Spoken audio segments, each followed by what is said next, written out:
dulu anjing saya ngomong dulu. Terkait dengan pasal-pasal pendidikan pun termasuk yang saya akan sebut sebagai liberalisasi di sektor pendidikan.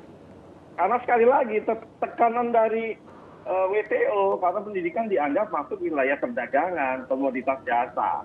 Dan nggak bisa Akhirnya itu nggak bisa diutak-atik, jadi harus diikuti.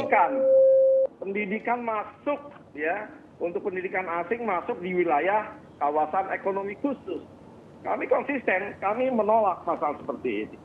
Karena bagi kami pendidikan itu adalah wilayah negara. Tugas negara adalah mensejahterakan, mencerdaskan kehidupan bangsa. Negara wajib mencerdaskan kehidupan bangsa.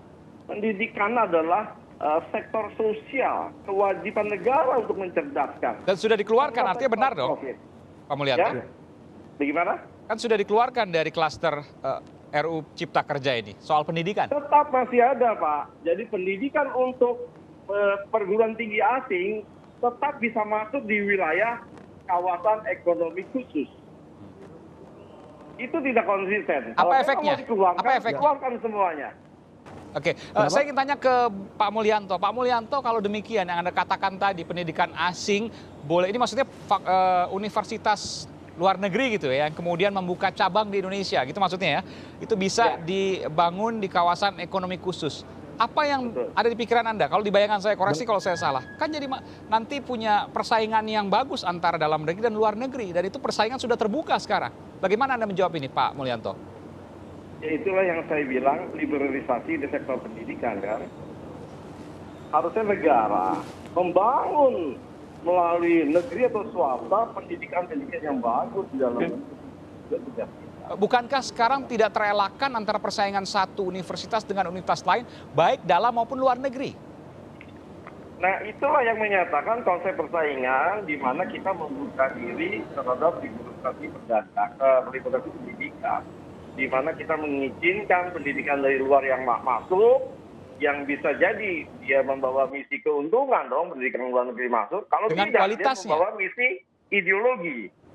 Ya kan, pendidikan asing, ini sektor pendidikan yang menyangkut pembinaan generasi muda kita ke depan. Dia ada unsur ideologi. Karena pendidikan itu adalah wilayah sosial, kami ingin nirlaba. Kita yang bukan seperti itu.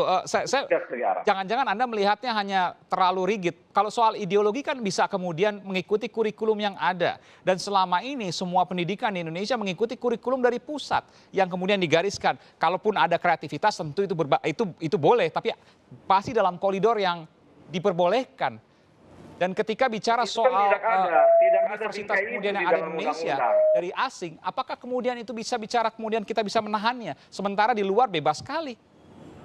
Ya bisa kita menahan kalau kita ada yang double degree bahkan. Ya kalau kita keluar, ya kan. Kalau di dalam negeri kita buka, ini perguruan tinggi kita akan semakin kesulitan. Ini kalau aturannya jelas di dalam undang-undang itu, kita kan akan bisa melihat dengan baik. Aturan kan hanya membolehkan. Selanjutnya bagaimana diatur di dalam aturan turunannya.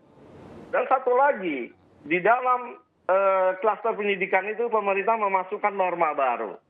Bahwa terkait perizinan sektor pendidikan akan diatur atau melalui perizinan berusaha. Yang nanti diatur secara khusus dalam peraturan pemerintah. Ini juga menandakan sektor pendidikan wajib atau mendapatkan izinnya itu berupa perizinan berusaha. Harusnya dikeluarkan saja sama sekali. Biar undang-undang terkait pendidikan itu menggunakan undang-undang existing yang sudah ada, yang sudah baik.